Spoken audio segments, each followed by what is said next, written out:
Hi there, Messiah, Texas. It's Shanteyl here. Time for another 5-Minute Friday.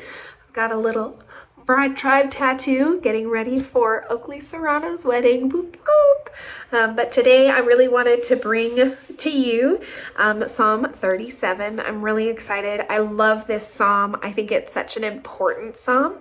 It goes through a lot of promises.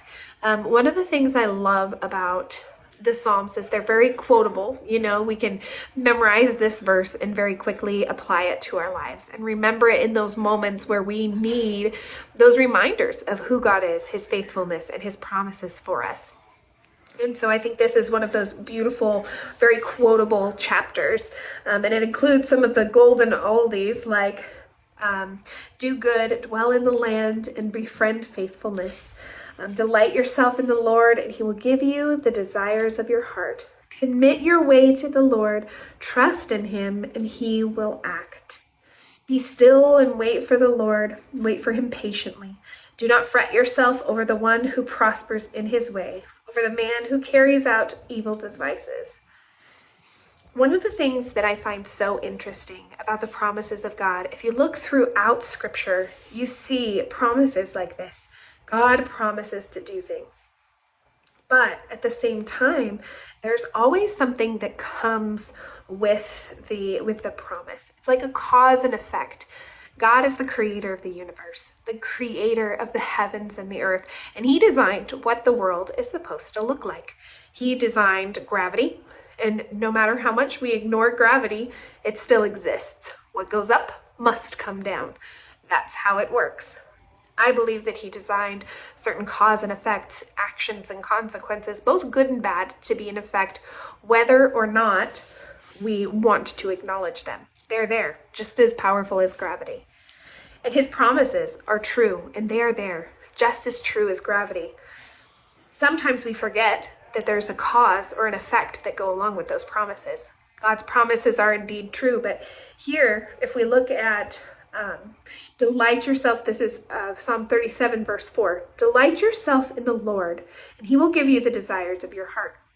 It doesn't say God will give you the desires of your heart. It says delight yourself in the Lord, and he will give you the desires of your heart. The action is just delighting ourselves in God.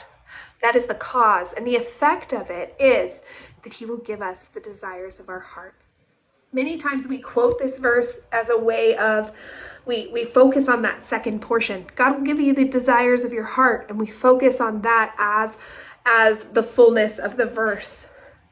But the first part is just as important. God is teaching us how the effect will come into place. He is teaching us how the promise will come about. It comes about when we delight ourselves in him. What does it mean to delight ourselves in God? What does it mean to delight ourselves in him? It says, commit yourself, this is verse 5, commit yourself to the Lord, trust in him, and he will act. Does it say God will act? It says, trust in him, and he will act. I'm not saying that God won't act if we don't trust, but the cause is if we trust in him, he will act. And then he will bring forth our righteousness as the light in the noonday. It says, refrain from anger and forsake wrath. And then a little bit later on it says, in just a little while, the wicked will be no more.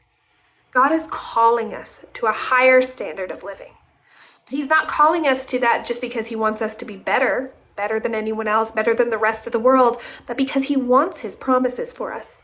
And in order to give us some of those promises, there is a cause. There's something that we need to do to be faithful to him.